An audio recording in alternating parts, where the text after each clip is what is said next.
So you're probably thinking, outside of the color switch, is there anything new? The answer is yes. It has been a minute since my last video here on YouTube. As you can tell, I'm in a completely new space. We got some construction going on in the back. That's why I'm taped in right now. So today we get to talk about something new and exciting, the newest Babyliss Pro Matte Black FX3. If you've been a fan of the FX3 before, automatically you're gonna be into this black set.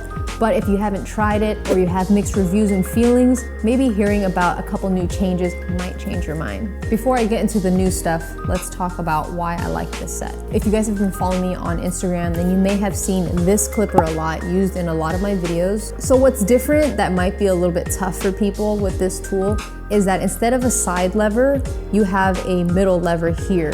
So this is gonna be your 5 locking detents in the middle. Another thing I love about this tool is that it has 2 speeds. You have a 6,000 and a 7,000. 6,000, which is the slower speed, is what you wanna use when you're blending, because as this blade is cutting through all the hair, you don't want it to chop through the hair. So having that lower 6,000 speed is gonna slow it down so you can blend. Now, if I switch it to 7,000, this is gonna give me my max power, where I'm gonna be able to move through any bulk quickly and fast. So if you look at this, the blade is quite different. It's not interchangeable with any other clippers in the family. This has its own set.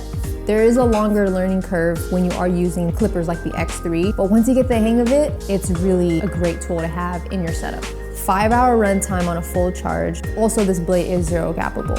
What I typically like to use this for is clipper over comb or any detailing when I'm going towards the end of my cut. Because it's so lightweight for me, it's so much easier to maneuver all the way around people's hair, beard, especially when I'm trying to do like nice clean edge ups underneath the beard. I tend to use this as well. And also the cool thing with many of the Babyliss Pro tools is that you do have this battery indicator light here, so you're always gonna know how much power you have left. Now going into the trimmer, because I've talked about this a ton of times, I talk about it in every class, I talk about it at every show. The FX3 trimmer has been one of my favorites since it came out because of how sharp the blade is. Now, obviously there are mixed reviews. Some people have asked me, is it really good? Because I hear that it's too sharp. The thing with the FX3 blade is because the blades are so sharp, I don't use it as a way to remove bulk or scrub against the scalp. I use it typically more for lining because it cuts through anything and it's pretty light of a touch for me to get a nice curve, whether that's on a sideburn or on a beard or a mustache or a hairline. This is the tool that allows me to get that sharp, crispy line. You have a top speed on this at 7,200 RPMs, which is even faster than some of our metal collection. Faster isn't always better, right? It depends on the user, it depends on the speed in which we cut. So for something that is higher RPMs, it's great because it cuts through everything, but it will get hot if you leave it on for too long. I have built a pretty good habit of being able to turn it off in between when I'm not using it, so my blades don't get as hot.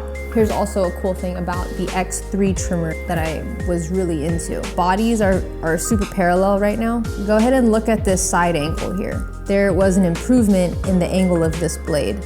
And where you're gonna notice the advantage of this angle is when you're working on somebody. So imagine when you're cutting hair and you're doing an edge up with the metal collection.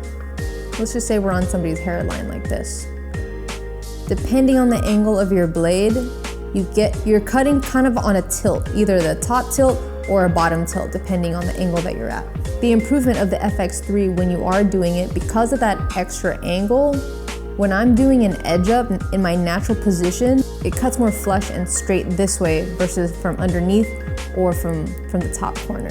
All of these are obviously 0 gappable. My trimmer, out of all the tools I've ever used, the FX3 was the one that needed the least adjustment. So one of the things that I used to hear about the FX3 trimmer, or why people felt like they didn't want to try it out, was that it was too sharp. So Babyliss listens, and they're always adjusting the tools to make it better for us. So with that being said, there is an adjustment to the FX3 trimmer. It's got like a carbon fiber body. You still have that battery indicator. You still got the 7,200 RPMs of power right here in the middle. This is the power button right here. You still have that awesome blade, the FX3 blade, but now it's not as sharp. And I used it last night. The blades are definitely softer. It was great for edging before, but now I have the option to also remove bulk with this. You got your serrated blade. Now there's no more gold. It's just like an all black. You have your power button here with the 2 speeds, your 6,000 and 7,000, your battery indicator light, and also your 5 locking detents in this spot right here. So another improvement to the clipper actually is, I don't know if you guys noticed this, but when you have a clipper with no guard on it and it's all the way open and you turn it on, it sounds the same. And then sometimes when you push it all the way down and you close that lever and you zero gapped it and you put a guard on, sometimes it rattles. The reason for that is some guards aren't made for a zero gap. They're made just for a standard blade. But in barbershops, we tweak our tools so much that sometimes when we do this and we put the guards on and we're all the way in the closed position, it rattles because it's eating away at the bottom of that guard. So what I used to tell people is just let it grind it down a little bit and eventually the rattling will stop. So from knowing that, the improvement with the X3 guards, and I actually don't have them yet, we are doing a pretty early review. We still haven't gotten them, but we should be getting them soon. I'm assuming they're gonna be black to match the set. The last set of guards that we had were the red ones, but the new and improved guards for the FX3 is that now they are gonna work with the zero gap. So they might have adjusted the way that they fit so that when you do zero gap your blades to bring them closer together, it's not gonna eat away at those guards again. Super cool, because that was something that was kind of like a transitional period for me before. Anytime I gap my tools and it would hit just certain parts, it'll grind it down a little bit before that rattling sound kind of goes away. And then the third trio of this is obviously the foil shaver. The red one has always been one of my favorites since it came out. It's super lightweight compared to the metal collection. You have your anti-irritation foils. Works great against the grain, not having to prep the skin. It's definitely time saving. Great for anybody that just, even if you box somebody up on the side, just finishing up with this, you're gonna flush that hair down all the way to the skin, which gives your clients, you know, a couple days of an extra fresh cut. Definitely having one of these round is gonna be better than just finishing things off with just a trimmer. You have a nice sturdy cap that stays on it as well. Power button is right here on the side. And then also you have an option to push this off, and then you can pop this foil shaver and clean underneath. So you get 3-hour runtime on this. So with all those new changes, if you are a user from the red set, are you gonna get the black? Let me know in the comments what you guys feel about the new changes. I think those are some pretty big changes, listening to the feedback that we had on the FX3 when they were the red set. And also, I don't know if you guys noticed this, but this is actually my first recording that I've posted it online using my newest camera. This is the Sony FX6 that you're looking, that you're seeing on this one right here. And then you're also seeing this one here. This is my FX3 that I've been using forever. And my FX6, let me know what you guys think of how this one looks. I'm super excited. I just got it, honestly, like 2 weeks ago.